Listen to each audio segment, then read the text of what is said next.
स्वाभाविक है।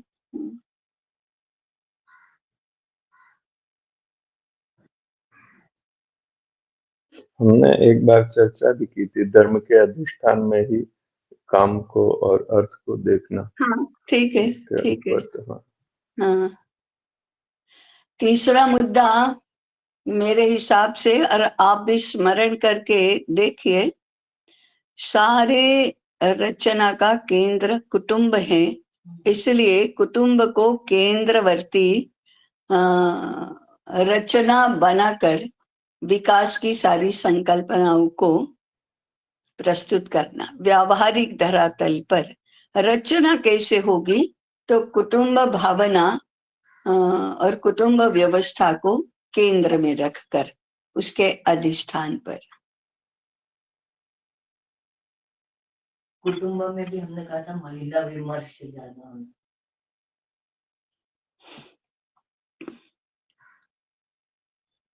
4 मुद्दों पर हमने समापन किया था कि आज जितनी भी चर्चा हुई है उसका समापन यदि करेंगे तो 4 मुद्दे बनते हैं।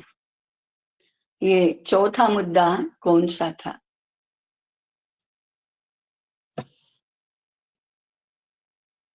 तो ठीक है, आप इसका स्मरण करिए, तब तक हम इन 3 मुद्दों पर आगे बढ़ते हैं। चौथा मुद्दा मुझे याद है, परंतु मैं अभी बताऊंगी नहीं, आप अपने नोट्स देखिए। जी, वो मैंने पहले मैंने बताया, वो तो मैंने बता दिया, विद्वन मत परिष्कार। मनोरंजन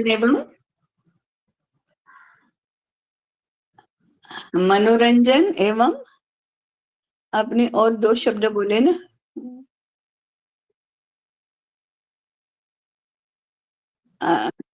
वो भी मैंने बोल दिया। हीनता बोध का था। एक मुद्दा था, इन सभी प्रश्नों के मूल में हीनता बोध, ये मुख्य समस्या है। इस कारण से, हीनता बोध के कारण से हमें एपेरेंट यानी सामने स्पष्ट हैं, दिखाई दे रही हैं, वे बातें भी दिखाई नहीं देती या अलग रूप में दिखाई देती हैं। जो गुणदर्शी है, जब गुण बताती हैं, वही सारी दोष युक्त लगने लगती है। तो ये हीनता बोध दूर करना, ये केंद्रवर्ती माने आधारभूत मूल में समस्या है, और इसके लिए भारत बोध, राष्ट्र बोध, स्वबोध ये होना चाहिए। इस दिशा में हमें ज्ञान क्षेत्र में काम करना चाहिए।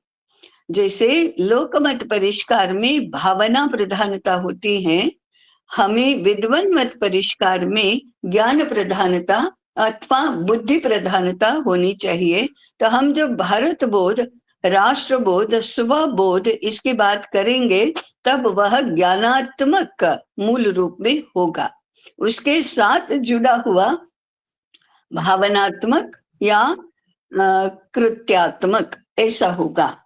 तो ऐसे हमारे विमर्श के मुद्दे थे। अब आज हम यहाँ से, हमने एक बार वो सेट कर दिया कि हाँ, ये 4 हमारे आयाम हैं विमर्श के।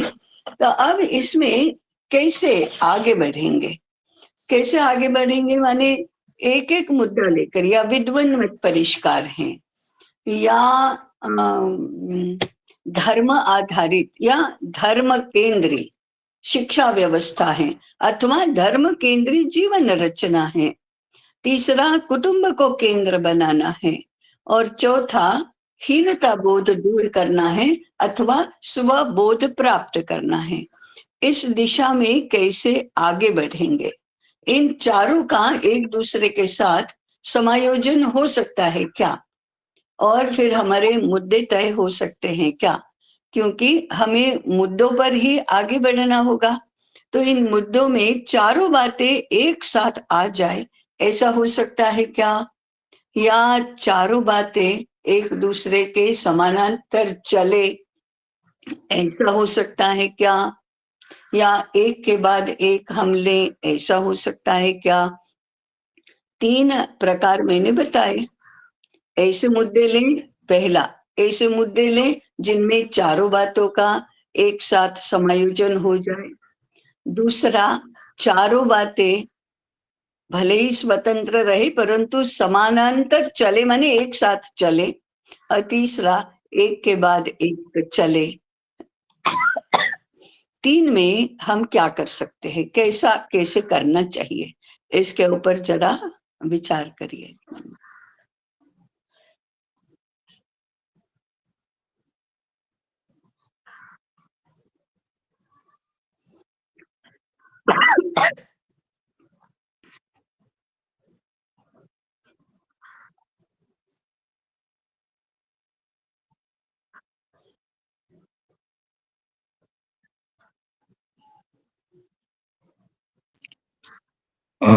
तय हम्म, धर्म केंद्रीय जीवन में हम्म, 2 आयाम हैं। एक व्यक्ति का अपने स्वतः का जीवन को धर्म केंद्री करना और हम्म, एक समाजोन्मुखी उसका जो जीवन हम्म, है, हम्म, उसको धर्म केंद्री करना। अर्थात समाज हम्म, की व्यवस्थाएँ जितनी हैं, हम्म, वो धर्म हम्म, के अनुसार हो हम्म, सकें, उसमें धर्म का हम्म, पालन हो सके, हम्म, ऐसी व्यवस्थाएँ निर्माण करना।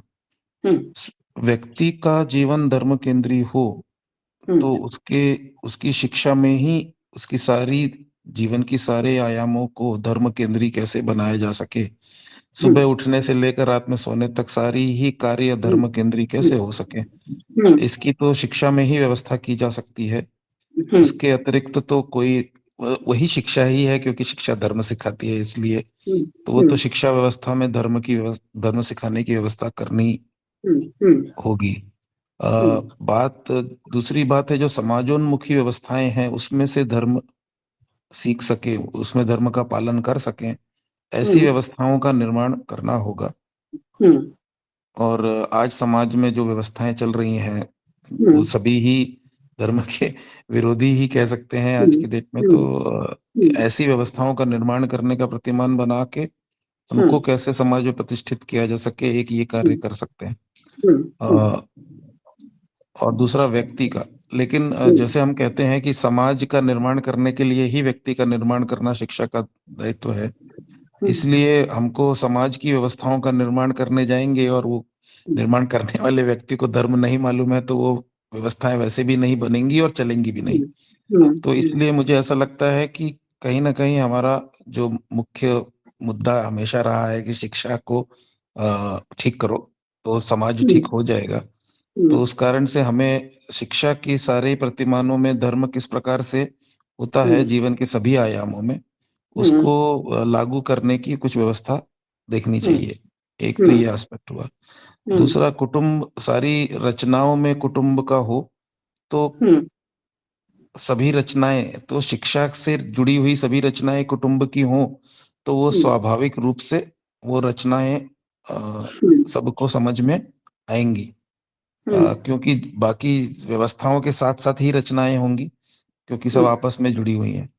और बात रही तीसरी हीनता बोध की, तो शिक्षा के साथ में ही हीनता बोध का परिष्कार हो सकता है। इसलिए इन सब को करने के लिए पहले जो शिक्षा देने वाले हैं विद्वत जन, उनका ही परिष्कार सबसे प्राथमिक स्वरूप में लगता है, कि क्योंकि आचार्य ना होंगे, विद्वत जन ही गलत सिखा रहे होंगे, तो आगे की पीढ़ी को सही सिखाने के लिए उतना ही समय ज़्यादा लगेगा। तो ये सभी एक दूसरे से जुड़े हुए भी हैं, समायोजित भी हैं, क्योंकि एक के बिना दूसरा नहीं हो सकता। और ये सब एक वृत्त में बैठे हैं कि कहाँ से शुरू करें, तो कहाँ तक जाएगी। तो इसका हमको कहीं न कहीं इसका तोड़ करने के लिए किसी एक जगह से शुरू करना होगा या 2 जगह से शुरू करना होगा, ऐसा मुझे अभी लग रहा है। हाँ, ठीक है, इसके ऊपर और अधिक विचार करना चाहिए, ठीक बात है। हाँ, और राजेंद्र जी जुड़े क्या? हाँ जोड़ो। जुड़ गए। नमस्कार राजेंद्र जी। हाँ जी, हाँ जी, हाँ जी। तो आपने सुनी है ना चर्चा? हाँ, ठीक। हाँ, हाँ। ओह! स्वाध्याय में इतने निरत थे। अच्छी बात है। हुँ। अच्छा। जी जी। ठीक। हाँ, ये कौन आता जाता है, विपुल भाई क्या? आता है ठीक। नेटवर्क हाँ जा रहा है आ रहा है ऐसा हो रहा है। हाँ, ठीक है। ट्रेन में हूँ इसलिए। हाँ, तो जितना जितना मौका है उतने में बोलने का चांस ले लो। हाँ पर सुन पा रहा हूँ आधा आधा, फिर नहीं सुन पा रहा हूँ, तो क्या बताना वो पता नहीं चल रहा है। ठीक है, ठीक है। हाँ, सुन लूंगा संदीप तो जी। बता दूंगा फिर। संदीप जी, राजेंद्र जी, नियति ताई, आपके विचार तो बताइए।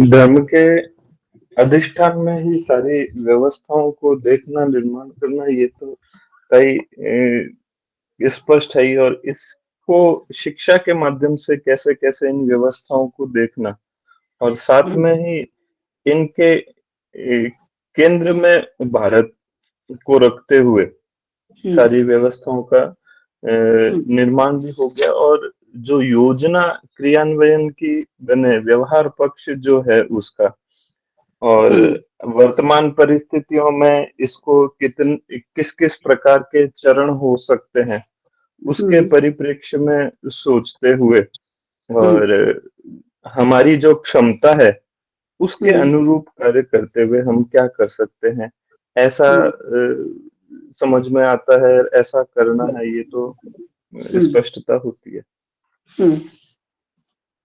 जी तय। उसके लिए बार बार चर्चा करेंगे, बार बार होगे, तो उसमें से कुछ न कुछ उसका क्रियान्वयन का पक्ष निकलेगा।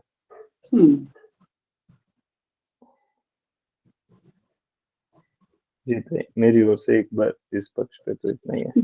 राजेंद्र जी, आप कुछ कह रहे थे।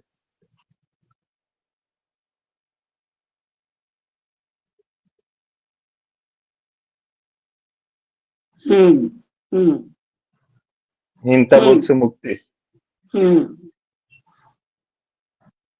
हाँ जी, हाँ जी।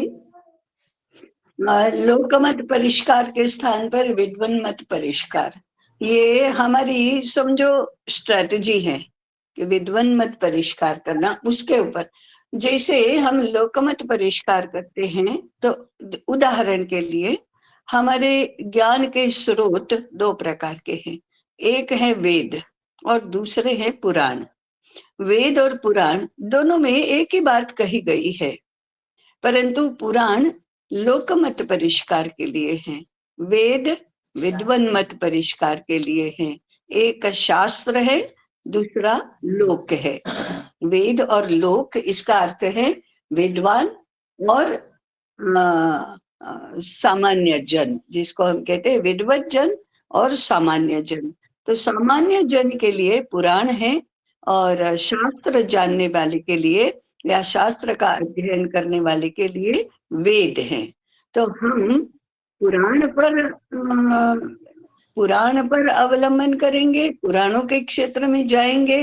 पुराण माने वो जो विष्णु पुराण और ये मैं नहीं कह रही हूँ, जिसमें ये सारे आज के लोकमत परिष्कार के जो साधन है, सोशल मीडिया है, टीवी के सीरियल्स वगैरह हैं, फिर साहित्य है, फिर सारे सांस्कृतिक कार्यक्रम हमारे जितने भी होते हैं, मैंने गीत, नाट्य, कथा, खेल, ये सब जो हैं, मनोरंजन के जितने भी साधन हैं, वो सारे पुराण की कक्षा में आएंगे। वो होने चाहिए। मूल संकल्पना क्या है?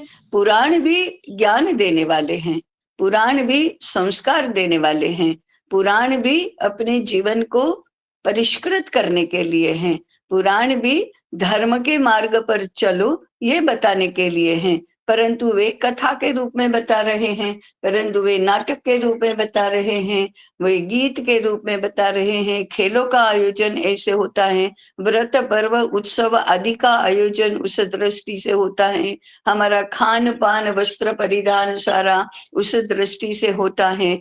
ये लोक है।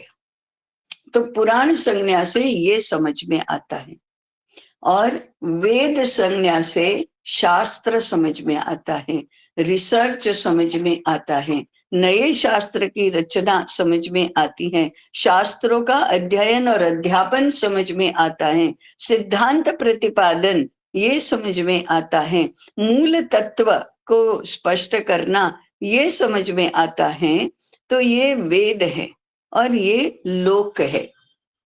तो हमारा फोकस लोक मत परिष्कार के ऊपर नहीं, परंतु विद्वन मत परिष्कार के ऊपर रहेगा, ऐसा हमारा प्रतिपादन था। और इसकी आवश्यकता क्यों है? शास्त्र के बिना लोक मत परिष्कार करने के लिए जाएंगे तो भटकेंगे। लोक रंजन के लिए भी कोई न कोई मूल विचार तो आधार रूप में होता है।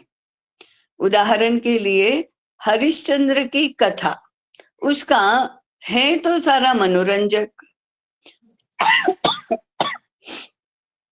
या हमारी गंगावतरण की कथा, तो ये तो है तो बहुत ही आनंददायक।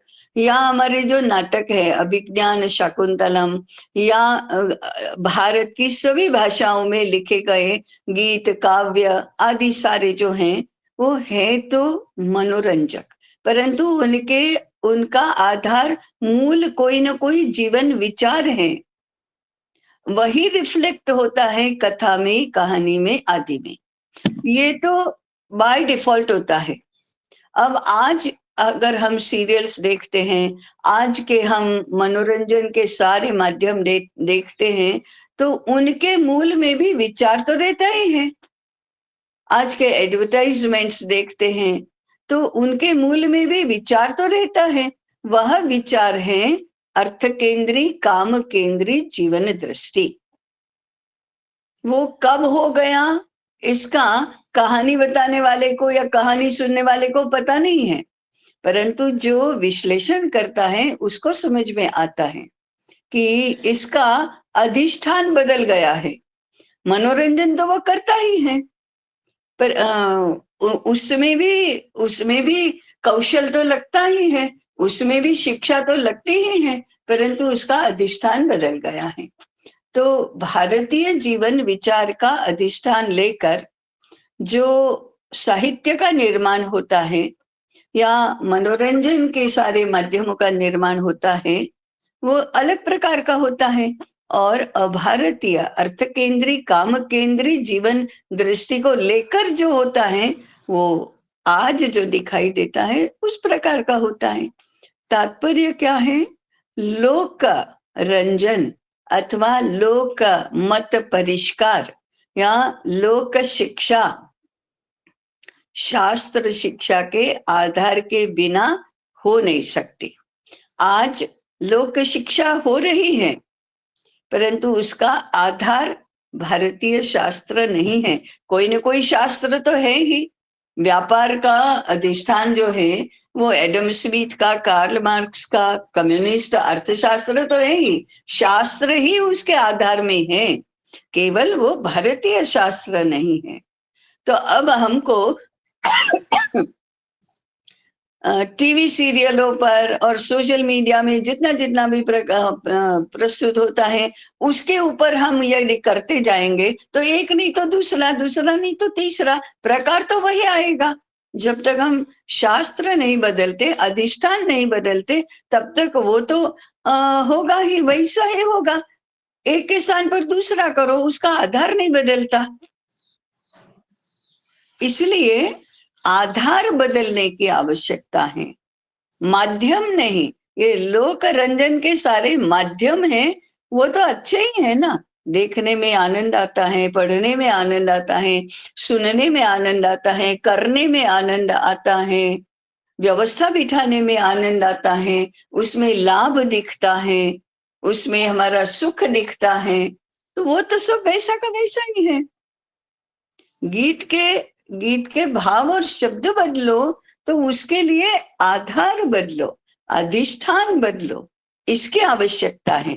और ये अधिष्ठान शास्त्र में है, ये अधिष्ठान उसको वेद कहते हैं। अब ये सारा शास्त्रों का अध्ययन करना और इस समस्या को समझना, टू रियलाइज द प्रॉब्लम कि ये नाटक तो रामायण काल में भी होते थे और आज भी होते हैं, फिल्में नहीं तो फिल्मों का ही मूल स्वरूप नाटक है। गीत उस समय भी होते थे, आज भी होते हैं, रंगोली उस समय भी बनती थी, आज भी बनती है, खान पान उस समय भी होता था, आज भी होता है। जीवन व्यवहार तो चलेगा ही। और रंजन माने आनंद प्राप्त करना, सुख प्राप्त करना, वो तो उस समय भी प्रेरणा थी, आज भी है, उसमें कुछ बदल नहीं है। माध्यम भी कुछ बहुत अधिक मात्रा में बदले नहीं है, माध्यम भी वैसे ही है, दृश्य श्राव्य माध्यम, स्पर्श और गंध के माध्यम, माने इंद्रिय गम्य जितने भी रसानुभव के स्रोत हैं, तो इंद्रियों को सुख तो उस समय भी चाहिए था, आज भी चाहिए है, वो नहीं बदला है। और इंद्रियों को सुख दृश्य श्राव्य ऐसे विषयों से ही मिलेगा, और कहाँ से मिलेगा? वस्तुएं बनेंगी वो पंचमहाभूतों से ही बनेंगी, और कहाँ से बनेंगी? तो ये जो लोक रंजन के साधन है, लोक रंजन के माध्यम है, ये नहीं बदलते। दृष्टि बदलती है, अधिष्ठान बदलता है, इसलिए शब्द बदलते हैं, इसलिए भाव बदलते हैं। तो आवश्यकता माध्यमों को दूर करने की नहीं है, साधनों को दूर करने की नहीं है, उसके अधिष्ठान के रूप में जो विचार हैं वह बदलने की है।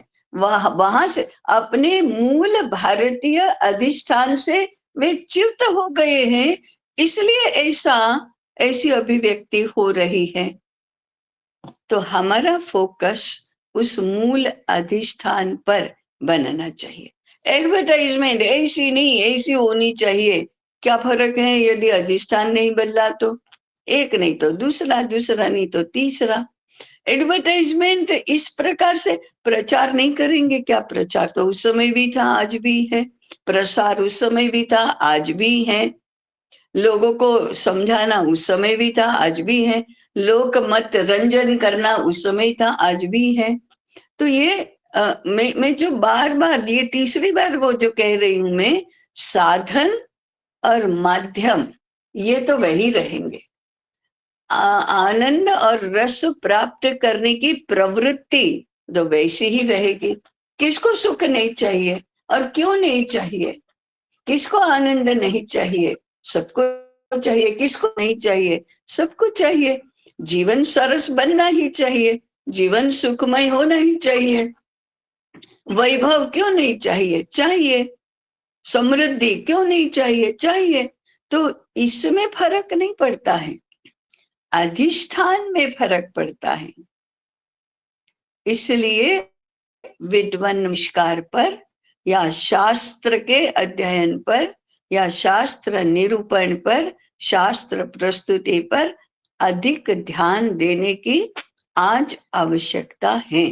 इसलिए हमारा विद्वान मत परिष्कार ये मुद्दा बनता है।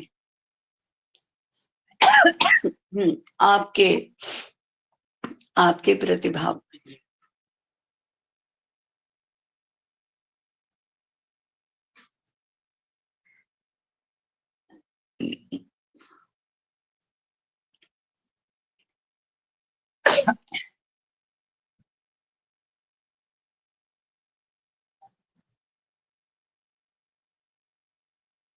जी,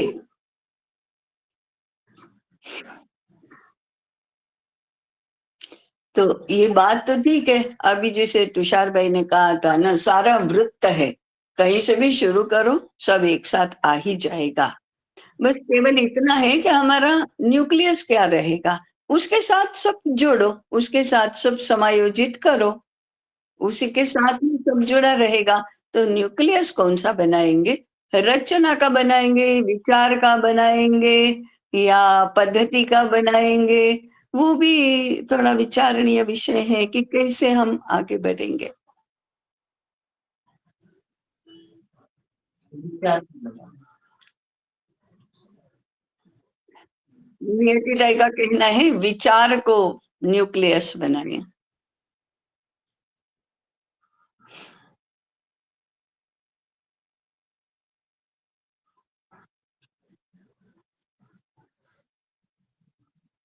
उसके हिसाब से पद्धति और वो डेवलप होगी। ठीक है, जिसको भी हम फोकस न्यूक्लियस बनाएंगे उसके अनुकूल बाकी सारी बातें होंगी।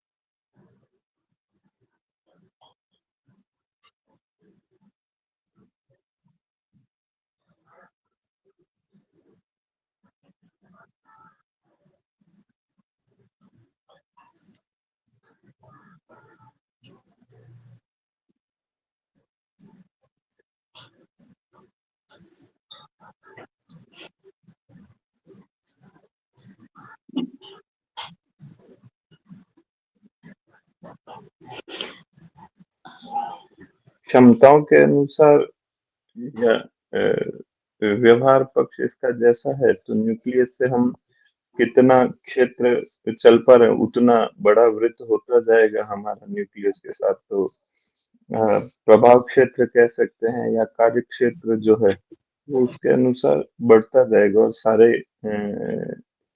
इसको केंद्र में जो हम रखते हैं न्यूक्लियस पे उस पर रहेगा। न्यूक्लियस पे तो ये चारों मुद्दे हैं ही, और शास्त्र को वरीयता दे करके तो हमें लोकमत के लिए काम करना है। तो उसमें शास्त्र निरूपण भी जो जो विषय हम लेते हैं उसके अनुसार करना, या जो वैसा शास्त्र है उसकी प्रतिष्ठा करना, उस तक सबकी अप्रोच बनाना, यह करना होगा हमारे को।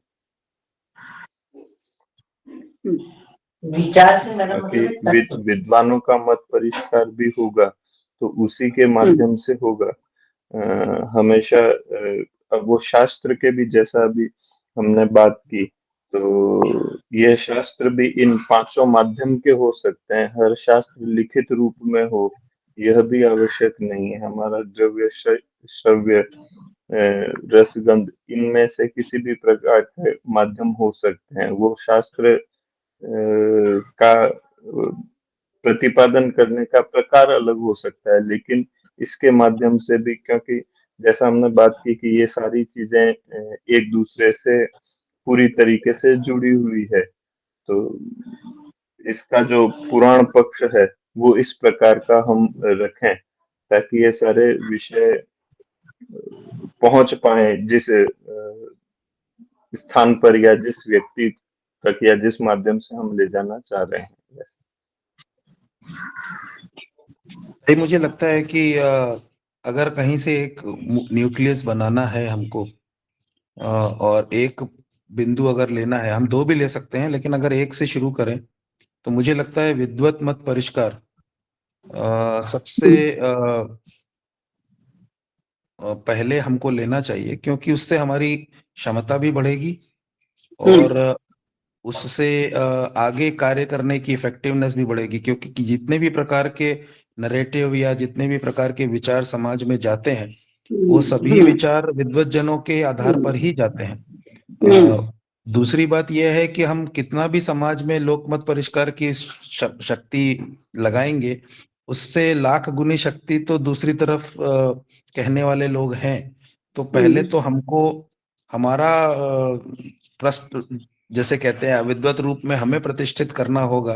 तो बेसिकली हम तो विद्वत मत परिष्कार करेंगे ही, क्योंकि हमारी क्षमता बढ़ाने के लिए हमको विद्वत जनों के रूप में अपना स्वीकार्य बनाना होगा। तो इस प्रकार से या तो हम अपने विचार से ही विद्वत जन तैयार करें, एक तरीका ये है जो शिक्षा और शिक्षा व्यवस्था को हम सुदृढ़ करके इस प्रकार के केंद्र से विद्वत जनों का हम्म, बेसिकली निर्माण करें। एक तो ये है तरीका। हम्म, दूसरा तरीका है कि जो अभी विद्वत जन हैं उनका मूल भारतीय हो गया है, उस मूल पर अगर वो करेक्शन हो जाए तो शायद उनके विचार भारतीय हो जाएंगे। तो ये दोनों ही कठिन कार्य दोनों ही है। एक का दोनों की अपनी अपनी विशेषता है, इनकी क्या कठिनाई हो सकती है, लेकिन ये दोनों ही कार्य अगर पैरेलल में करने हैं तो दोनों कार्य साइमल्टेनियसली करने चाहिए कि नए विद्वत जनों का निर्माण और विद्वत जनों का परिष्कार। और अगर एक ही कर सकते हैं तो विद्वत जनों का परिष्कार, गिवन हमारी जो स्ट्रेंथ है और हमारी जो क्षमताएं हैं, उसमें विद्वत जनों का ध्रुवीकरण और परिष्कार ये तो पहले ही करना होगा, क्योंकि दूसरा भी करने के लिए विद्वत जन तो चाहिए। मुझे लगता है हाँ, कि उदाहरण के लिए मैं एक मिनट नेतिता, एक मिनट, उदाहरण के लिए जैसे संदीप जी हैं, राजेंद्र जी हैं, इनका भी मत परिष्कार हो ही रहा है। अध्ययन के साथ साथ ये भी इनका विचार धीरे धीरे अलाइनमेंट हो ही रहा है। ऐसा नहीं है कि ये पूरी तरह अभारतीय थे। तो वैसे ही बहुत से विद्वत जन हैं जो भारतीय विचार तो रखते हैं, लेकिन उनका परिष्कृत करने का बार लो है, क्योंकि वो बहुत डेविएटेड नहीं है, ऑलमोस्ट देयर हैं। अगर मैं सही कह रहा हूँ राजेंद्र जी, आप इसमें अपना विचार रख सकते हैं। तो ऐसे जिसको हम लो हैंगिंग फ्रूट कहते हैं कि ये तो हमारे आसपास ही हैं, ऐसे व्यक्तियों को हम जल्दी सफलता से जोड़ सकते हैं। राजेंद्र जी और संदीप जी तो उदाहरण सामने हमको दिखते हैं। तो इस प्रकार से अगर हम करें तो हमारी स्ट्रेंथ भी बढ़ती है, क्षमता भी बढ़ती है, और विद्वत जन एक जोड़ने से उनका इफेक्टिवनेस भी बढ़ता है, ऐसा मुझे लगता है। तो अगर एक ही करना है तो विद्वत मत परिष्कार और विद्वत जनों को धर्म के आधार पर और कुटुंब के आधार पर अलाइन करने से हमारी क्षमता बढ़ सकती है। जी नियति, सॉरी, अब आप कह सकते हैं। हाँ, कि न्यूक्लियस में हमें कोई विचार, हमें विद्वत जन परिष्कार करना है, पर क्या करना है? हमारा न्यूक्लियस वो तो पद्धति होगी ना, विद्वत जन परिष्कार एक पद्धति होगी कि हमको लोकमत परिष्कार करना है, पर हमारा एक विचार हमें स्थापित करना पड़ेगा। जैसे अंग्रेजों का विचार था कि इनकी संस्कृति भ्रष्ट करना, तो हमें एक विचार तो स्थापित करना पड़ेगा, फिर उसके हिसाब से हमें पद्धति होगी कि हम इस विचार को विद्वत जन में हमको परिष्कृत करना, ऐसा मुझे लगता है। हाँ, दैट इज अ पॉइंट कि क्या करना है, विद्वानों के मत का परिष्कार करना है तो उसके लिए कंटेंट चाहिए, विषय वस्तु चाहिए। वो विषय वस्तु जो है वह भारतीय जीवन दृष्टि है, और उसका व्यावहारिक स्वरूप अभी जो बताया था, धर्म केंद्रीय जीवन रचना, उसमें सारे आयाम, अर्थ, काम, फिर अर्थ के जितने भी अभी आयाम हैं वे सब, काम के जितने भी आयाम हैं वे सब, उसके लिए रचना, तो कुटुंब रचना ये समाज रचना का प्रारंभ बिंदु है, छोटी से छोटी इकाई है। इस प्रकार से जो चार बातें हैं उनका समायोजन हम एक दूसरे के लिए उपकारक, एक दूसरे के साथ संबंधित, इस प्रकार से हमको ये चार बातें करनी होंगी पहले। अब अभी जो विद्वन मत परिष्कार की बात चल रही थी, तो विद्वानों की कई श्रेणियां हैं। जो कोरे विद्वान हैं, कोरे विद्वान माने आज के केवल तत्व जानते हैं, उसका अध्ययन करते हैं, परंतु व्यवहार में आज उसका क्या हो रहा है उसके बारे में उनका कोई लेना देना नहीं। उदाहरण के लिए बहुत सारे लोग वेद, फिर दर्शन और उपनिषद और आदि सारी बातों में बहुत अध्ययन कर रहे हैं, विद्वान हैं, परंतु आज की स्थिति में होता क्या है, it is all about it. वो देश में क्या हो रहा है, लोगों का क्या हो रहा है, उसके साथ उनका कोई संबंध ही नहीं है। ये एक प्रकार के कोरे विद्वान हैं कि अपने अपने शास्त्र में इतने पारंगत है, उनको वेद कंठस्थ हैं, उनको वेदों के जितने भी भाष्य हैं वो भी सारे पता हैं, और सारा सारा सब कुछ कर रहे हैं, लेकिन उनके अपने उदर निर्वाह के लिए वे उनके बारे में बोलते हैं। वो बोलेंगे भी नहीं यदि अर्थ नहीं मिलने वाला है तो ये कोरे विद्वान, जिसको हम निर्जीव पाषाण कह सकते हैं, ठीक है, बोलते हैं और क्या लिखा है वो उनको याद है और समझता है, ऐसे कोरे हम जानते हैं सब, ये ऐसा वर्ग तो है विद्वानों का। वेद जानते हैं परंतु व्यवहार में उसका क्या उपयोग है उसके बारे में उनकी चिंता का विषय नहीं है। युगानुकूल भी नहीं है, व्यवहारानुकूल भी नहीं है, क्या हो रहा है उसका कुछ मालूम नहीं, ऐसे भी हैं। दूसरे ऐसे हैं कि जो आज के संदर्भ में अपने ही शास्त्रों का अध्ययन करते हैं। This is university education. वो जो है मठों का और आश्रमों का और वो अध्ययन, दूसरा है यूनिवर्सिटी का अध्ययन। वो पाश्चात्य भारतीय इसका कुछ फर्क नहीं समझना, आज तो यही चलता है, राज्य व्यवस्था के अनुकूल ये है, वैश्विक यूरोप की जो वैश्विकता है उसके अनुकूल ये है, प्रतिष्ठा इसमें है, ऐसा उनको संस्कृति का, धर्म का, जीव भारतीयता का कोई सरोकार नहीं है। परंतु ये विद्वान है, व्याख्या करते हैं, समझाते हैं, प्रस्तुत करते हैं। तो हम तो जानते हैं यूनिवर्सिटी की ये जो दुनिया है वो सेमिनार्स और मैगजीन, वो जर्नल्स और उसमें लेख और रिसर्च प्रोजेक्ट और नई नई थियरीज और सिद्धांत, इसमें उलझे हुए हैं। ये तो दूसरे प्रकार के विद्वान हैं जिनके लिए भारतीय अभारतीय ऐसा कुछ नहीं है। तीसरे ऐसे हैं जिनके पास कमिटमेंट नहीं है किसी भी प्रकार की, और चौथे ऐसे हैं जो विद्वान हैं और जिनके पास कमिटमेंट भी है कि नहीं, भारतीयता की प्रतिष्ठा होनी चाहिए, नहीं हमें ज्ञान की सेवा करनी चाहिए, नहीं प्रजा का हित और सुख देखना चाहिए, उससे होना चाहिए, नहीं विश्व कल्याण होना चाहिए, ऐसा सरोकार भी है। ये चारों प्रकार के इसमें ये जो चौथे कहे वो कम विद्वान है ऐसा लगता है, परंतु कम विद्वत्ता कंपेंसेट हो जाती है उनके सरोकार के कारण से। और इसके लिए हमने जो गत सप्ताह में प्रयोग किया था ये कार्यकर्ता है। तो कार्यकर्ता को श्रेष्ठ विद्वान बनाओ, आपका लो हैंगिंग फ्रूट तो वही है, उनको विद्वान बनाओ, कार्यकर्ता को विद्वान बनाओ। दो में से ये सरोकार वाला जो तत्व है वो सबसे ज्यादा महत्वपूर्ण है। सही पंडित तो उसे ही कहा जाता है, कोरे विद्वानों को तो पाषाण पंडित कहा जाएगा। जो यूनिवर्सिटी की दुनिया है उसको तो स्वार्थी पंडित कहा जाएगा, वो व्यापारी पंडित है।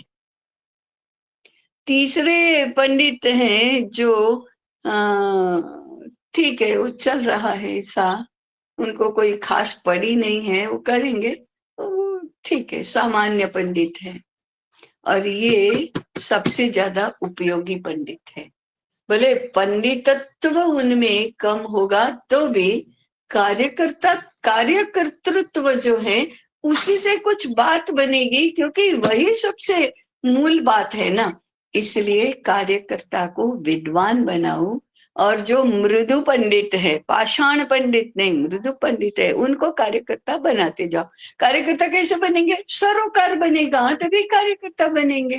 कार्यकर्ता वे थोड़े होते हैं कि दरी उठाए और भोजन परोसे, वही कार्यकर्ता नहीं है। जो जिनके मन में सरोकार निर्माण होता है, नहीं ये ऐसा नहीं, ज्ञान की सेवा, राष्ट्र की सेवा माने समाज की सेवा, ये सरोकार है। इसलिए हमने कार्यकर्ता को विद्वान बनाओ ये सूत्र दिया था। आप बताइए। विद्वानों को कार्यकर्ता बनाओ माने उनके मन में सरोकार निर्माण करो। तो वो तो व्यावहारिक स्ट्रेटेजी है ना कि लो हैंगिंग फ्रूट को इसकी और पहले जाओ, बाद में जरा कूदो तो ऊपर के आएंगे, बाद में जरा और प्रयास करो, फिर वृक्ष पर चढ़ना सीखो तो हाई हैंगिंग भी हाथ में आ जाएंगे। ऐसा इसी को स्ट्रेटेजी बोलते हैं ना। हाँ नियति ताई। हाँ, मुझे दो बातें कहनी थी। इसके नियोजन कैसे करेंगे, मतलब पहला, और दूसरा में था वैसे कोरे पंडित जो आपने बोला था, तो आपके तोते वाली कहानी जंगल की तरफ उसका तत्व मालूम था।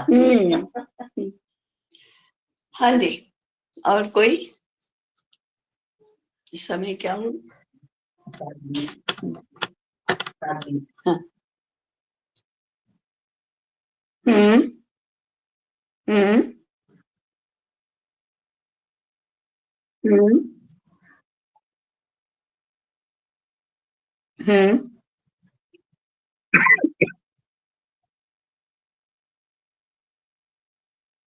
हम्म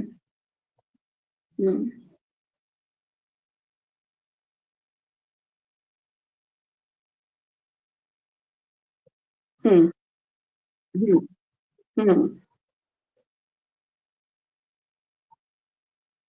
हम्म हम्म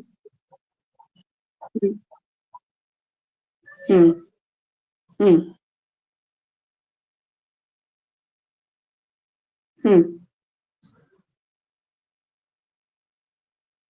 हम्म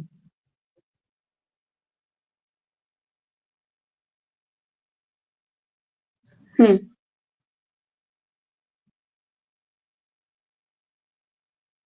हम्म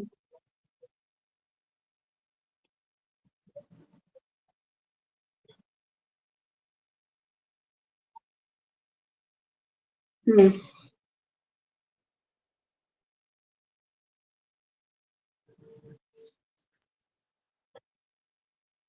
अच्छा।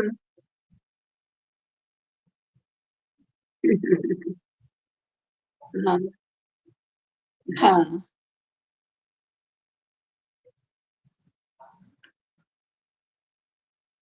हाँ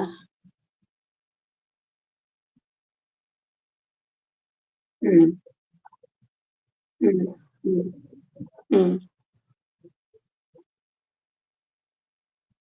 हम्म हम्म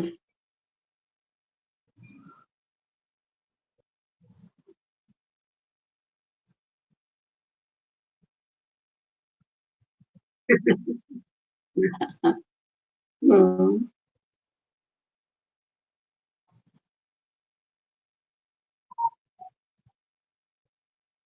हम्म हम्म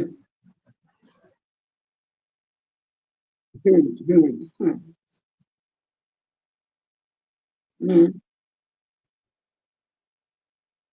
हम्म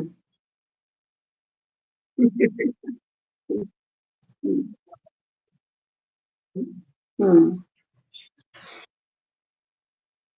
हम्म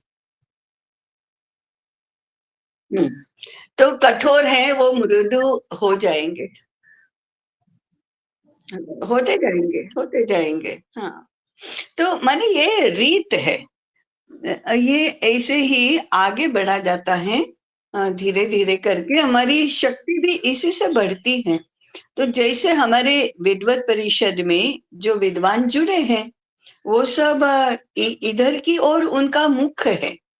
हो सकता है अभी वे स्वार्थी पंडित हों, हो सकता है अभी वे औपचारिक पंडित हो, जरा इधर उधर का स्पष्टता नहीं है ऐसे हो, परंतु उनका मुख किधर है? मुख भारतीयता की ओर है, मुख कार्यकर्ता बनने की ओर है, मुख सरोकार, अधिक अधिक सरोकार निर्माण हो, जागृत हो, उसकी ओर है।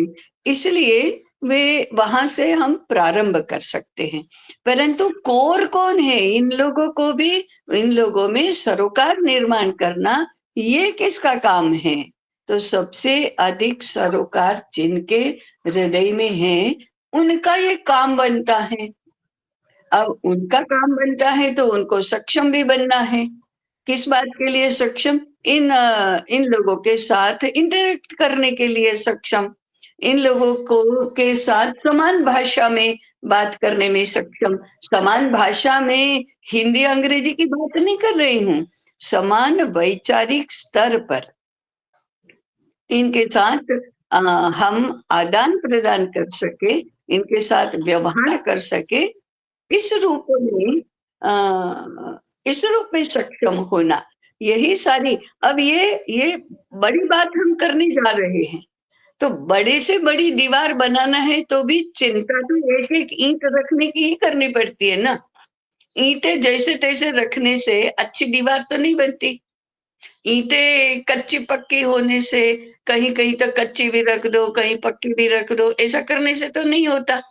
इसलिए चिंता तो एक एक ईंट की ही करनी होती है और उसको ठीक से रखने की ही करनी होती है। सब कुछ एक ईंट से शुरू होता है, तभी पूरा भवन भी निर्दोष बनता है, सुंदर बनता है। इसलिए कार्यकर्ता को विद्वान बनाओ। हमने पिछली बार कहा तो सबको लगाता है कार्यकर्ता को विद्वान, तो तैयार विद्वान है उनको ही लो ना फिर।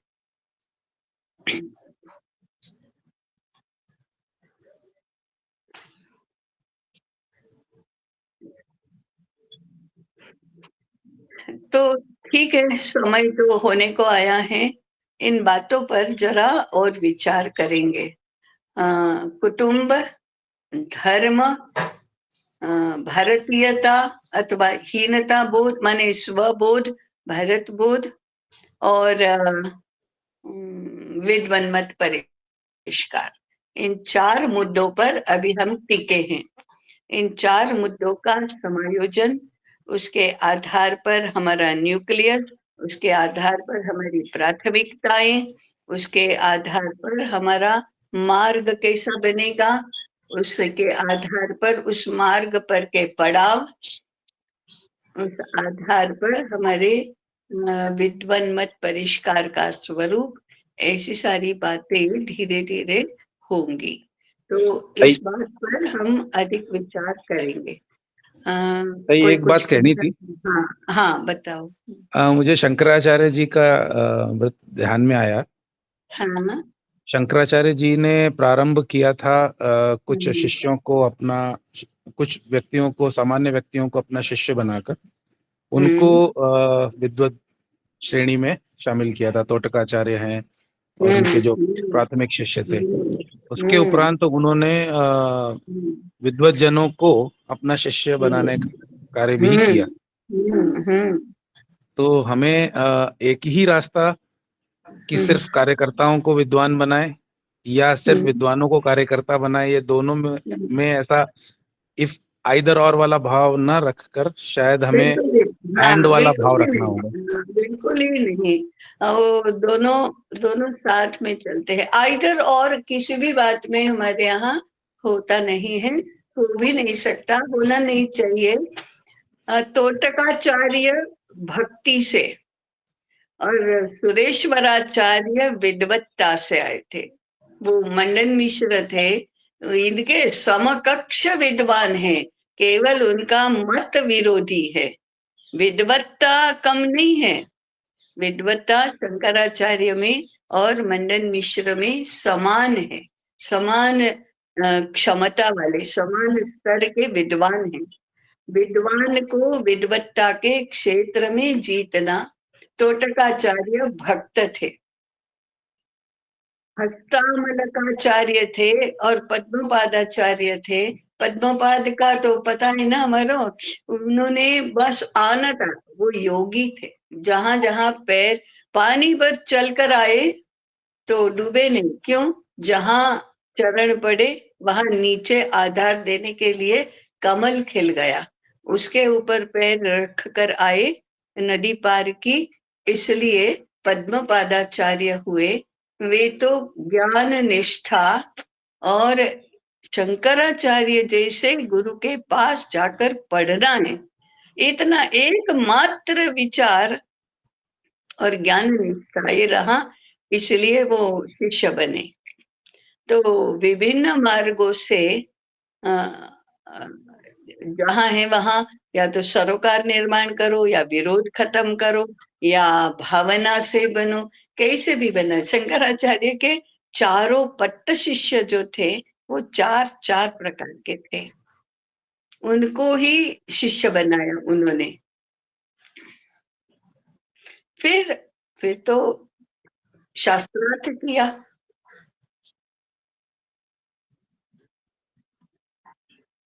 शंकराचार्य के और छोटे मोटे शिष्यों को तो हम नहीं जानते, इन 4 लोगों को जानते हैं।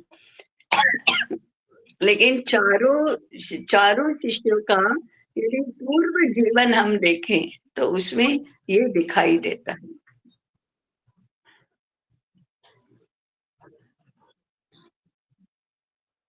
तो ठीक है।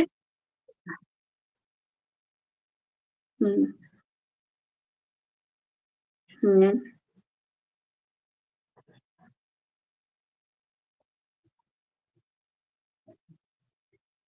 हम्म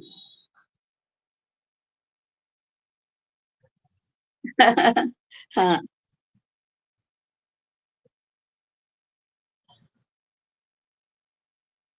हम्म हम्म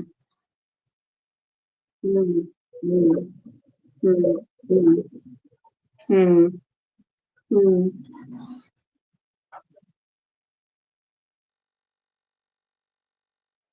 हम्म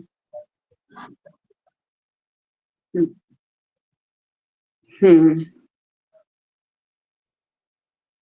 हम्म हम्म हम्म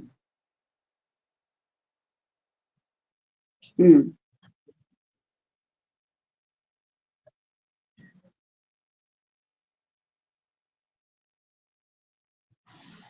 पूरा समाज ही संकट से ग्रस्त है। पूरा समाज ही संकट से ग्रस्त है ना। हम्म हम्म हम्म हम्म हम्म।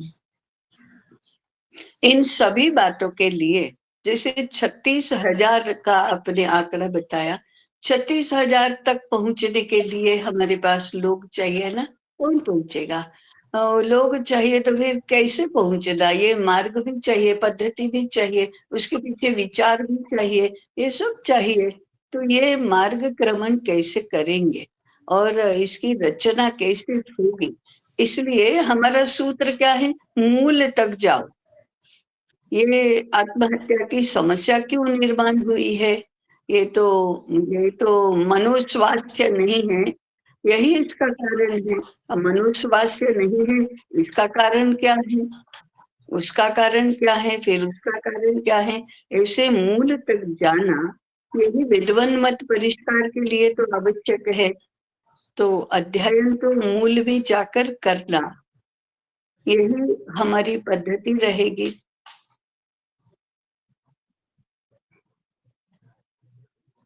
मूल में जाकर अध्ययन करेंगे तो सिद्धांतों की बात आएगी, दृष्टि की बात आएगी, जीवन विचार की बात आएगी। उस वहां स्पष्टता होगी तो धीरे धीरे आगे आगे आगे स्पष्टता होती जाएगी और ठेठ व्यवहार के छोटे से छोटे आयाम तक हम पहुंचेंगे। इसलिए मूल में जाओ। आज पूरे देश भर का ज्ञान क्षेत्र यदि हम देखेंगे तो भी उसमें समस्या वही है, मूल का पता नहीं है। दूसरा ही कुछ मूल वृक्ष को पल्लवित कर रहा है। तो मूल तक जाना ये हमारे लिए अनिवार्य बन जाता है। ये अनिवार्य पूरे ज्ञान क्षेत्र के लिए है, परंतु नहीं बन रहे हैं ना वो, इसलिए हमको बनना है। किसी को तो ये विचार जागृत रखना होगा, किसी को तो ये विचार बलवान बनाना होगा, किसी को तो ये विचार प्रतिष्ठित करना होगा। अगर हमारी समझ में यह आता है तो हमें करना होगा, फिर हमारे साथ और लोगों को लेना होगा। ऐसे ही तो 1 से 2 या 1 से 11 या 1 से 111 ऐसे ही बनते हैं।